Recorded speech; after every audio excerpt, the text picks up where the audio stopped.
శ్రీమాత్రే నమః. ఈ 5 రాసుల వారు కష్టాల్లో ఉన్న వారి కన్నీళ్లను తుడుస్తారు. ఎప్పుడూ ఎదుటివారి సంతోషాన్ని గురించి ఆలోచిస్తారు. నిజంగా ఈ 5 రాసుల వారు చాలా గ్రేట్. ఆ రాసుల వారిని గురించి, వారికున్న ప్రత్యేక స్వభావాన్ని గురించి ఇప్పుడు ఈ వీడియోలో వివరంగా తెలుసుకుందాం. అంతకంటే ముందు ఈ వీడియో కనుక మీకు నచ్చినట్టయితే లైక్ చేయండి, షేర్ చేయండి. అలాగే మరెన్నో ఇలాంటి ఆధ్యాత్మిక విషయాల కోసం మన ఛానల్ని సబ్స్క్రైబ్ చేసుకోండి. ఇంకా విషయంలోకి వెళ్తే జ్యోతిష శాస్త్రంలోని మొత్తం 12 రాసుల్లో ఒక్కొక్కరిది ఒక్కొక్క రకమైన స్వభావం, లక్షణాలు, మనస్తత్వాలు వేరువేరుగా ఉంటాయి. కొన్ని రాసుల వారు చాలా మంచివారు. కష్టాల్లో ఉన్నప్పుడు కన్నీళ్లు తుడుస్తారు. ఆపదలో ఉన్న వారిని ఆదుకుంటారు. ఆ రాసుల వారిని గురించి ఇప్పుడు తెలుసుకుందాం. అందులో మొదటిది మిథున రాశి. ఈ రాశికి చెందిన వారు మంచి స్వభావాన్ని కలిగి ఉంటారు. ఇతరులకు సహాయం చేసేందుకు ఎల్లప్పుడూ సిద్ధంగా ఉంటారు. దాదాపు ప్రతి సమస్యకు వీరి వద్ద పరిష్కారం ఉంటుంది. ఈ రాశుల వారిని గుడ్డిగా నమ్మవచ్చు, అంతటి మంచివాళ్ళు. అందులో రెండవది కర్కాటక రాశి.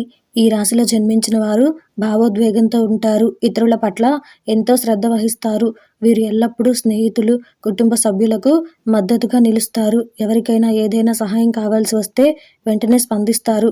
తన చేతనైనంత సహాయం చేస్తారు. అందులో మూడవది కన్యా రాశి. కన్యా రాశి వారిది చాలా గొప్ప హృదయం. మానవ సంబంధాలకు విలువనిస్తారు.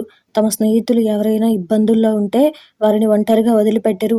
ఈ రాశికి చెందిన వారు సామాజిక కార్యక్రమాలలో కూడా చురుకుగా పాల్గొంటారు. అందులో నాలుగవది తులారాశి. ఈ రాశి వ్యక్తులు తమ ప్రతి సంబంధాన్ని చాలా సీరియస్గా తీసుకుంటారు. సమాజం కోసం ఏదైనా చేయాలని అనుకుంటారు.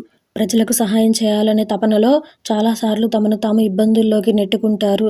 స్నేహితులు, కుటుంబ సభ్యుల కోసం ఎంత దాకైనా వెళ్తారు. అందులో ఐదవది మీనరాశి. మీనరాశి వారు ఎల్లప్పుడూ ఇతరుల గురించి ఎక్కువగా ఆలోచిస్తారు. ఈ వ్యక్తులు చాలా దయగలవారు. ఇతరులకు సహాయం చేయడానికి తమను తాము పణంగా పెట్టగలరు. మీరు ఈ రాశుల వారిని ఈజీగా నమ్మవచ్చు. వారు మీ నమ్మకాన్ని వమ్ము చేయరు.